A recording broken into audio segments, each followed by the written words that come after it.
देखिए, अगर ये आरोप कांग्रेस लगाती है कि ऐसी जगहों पे ऐसे लोग बिठाए जा रहे हैं जो रबर स्टैम्प हो, तो सबसे पहले उन्हें अपने गिरेबान में खुद झांक के देखना चाहिए, क्योंकि ये परंपरा तो कांग्रेस में इतनी पुरानी है कि कांग्रेस की फाउंडेशन में ही ये परंपरा है। चाहे वो जवाहरलाल नेहरू हो, चाहे वो इंदिरा गांधी हो, चाहे उसके बाद से आज तक मल्लिकार्जुन खड़गे तक जी, यही परंपरा है कि जो इस परिवार का लॉयल है सिर्फ वही बड़े पद का हकदार है, इसमें कहीं कोई डाउट नहीं है। तो अगर कांग्रेस ये किसी पे आरोप लगा रही है तो मेरा उनसे करबद्ध प्रार्थना है कि सबसे पहले अपने गिरेबान में देखें, नंबर 1। नंबर 2, अगर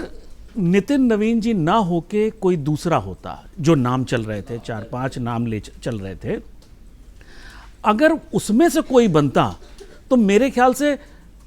मेरे लिए तो आश्चर्य वो होता, मेरे लिए जो सरप्राइज होता वो होता कि जो नाम चल रहे थे उनमें से कोई एक नाम डिसाइड हो गया। पिछले काफ़ी वर्षों से, मेरे ख्याल से ये 19 के बाद से ये परंपरा शुरू हुई है, जब भाजपा अच्छे से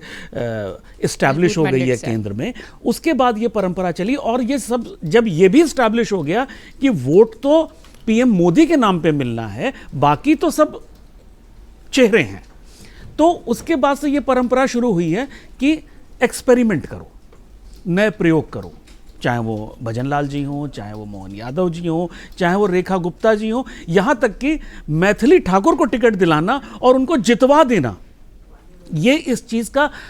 प्रयोग के बाद जो उस प्रयोग में सफलता है कि वोट किसी और वजह से मिल रहा है, ये चेहरे सिर्फ ऑर्नामेंटल हैं। तो वो एक तरह से अब सिद्ध हो गया और उसी की कड़ी में ये एक नितिन नवीन जी एक नया नाम जुड़ गए हैं। अब अगर आप उसको जातीय समीकरण से जोड़ेंगे तो मुझे नहीं लगता कि ये कोई बहुत ज़्यादा ये चर्चा या ये डिबेट बहुत देर तक टिकने वाली है। अगर हम बात करें कि जैसे अभी साथियों ने बोला कि पूर्णिमा जी ने बोला कि वो कायस्थ हैं और वेस्ट बंगाल का चुनाव इन्फ्लुएंस कर सकते हैं। देखिए, बिहार में जो कायस्थ हैं वो थोड़े से एफ्लुएंट होते हैं, इसमें कहीं कोई डाउट नहीं है। वो वहाँ पे कई कायस्थों के स्टेट्स भी हैं और काफ़ी शक्तिशाली लोग होते हैं। कायस्थों के नाम पे एक चीज़ ज़रूर होती है कि वो उनके साथ वो विवाद से थोड़ा दूर रहना उनका अपना स्वभाव का पार्ट होता है। तो ऐसा नितिन नवीन जी के साथ भी था कि वो बिहार की राजनीति में एक अच्छा उनका एक वो था और वो विवादों से दूर थे। पूर्णिमा जी मेरी तरफ देख के मुस्कुरा रही हैं, पता नहीं क्यों। हाँ, उसका जवाब वो बाद में देंगे, अभी तैयार करेंगे जी, आप अपनी बात करें। तो उसमें अगर कल को कहीं भी कुछ बैकफायर होता है तो इनको हटाना बहुत आसान होगा। साथ में एक मैसेज भी दिया गया कि भाई जो कार्यकर्ता, अब पार्टी बहुत बड़ी हो गई है, अब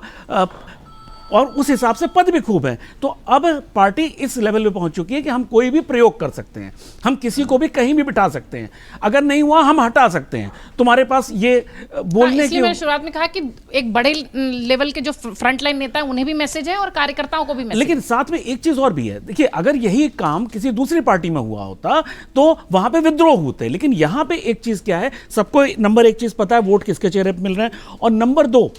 अगर मैं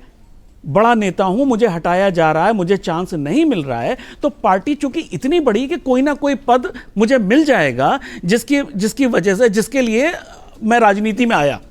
मैं उसको थोड़ा क्रूड भाषा में बोल रहा हूं, जिसके लिए मैं राजनीति में हूं वो मुझे मिलता रहेगा, मुझे गाड़ी बंगला ये सब चीजें, सारी सुविधाओं का उपभोग मैं करता रहूंगा। तो ये चीज भी है, तो इस वजह से पार्टी में विद्रोह भी नहीं हो रहे हैं। तो ये एक बहुत बड़ा फैक्टर रहा है। और अगर कायस्थों की बात करी जाए, कायस्थ शुरू से ट्रेडिशनली वो बीजेपी के साथ बहुत सालों से वोटर रहा हुआ है, तो कायस्थ का बन जाना बीजेपी में, ऐसा मुझे नहीं लगता कि कोई बहुत बड़ा। अगर आप ये वीडियो YouTube पर देख रहे हैं तो हमारे चैनल को सब्सक्राइब कर बेल आइकन दबाएं, और Facebook पर देख रहे हैं तो हमारे पेज को लाइक करें।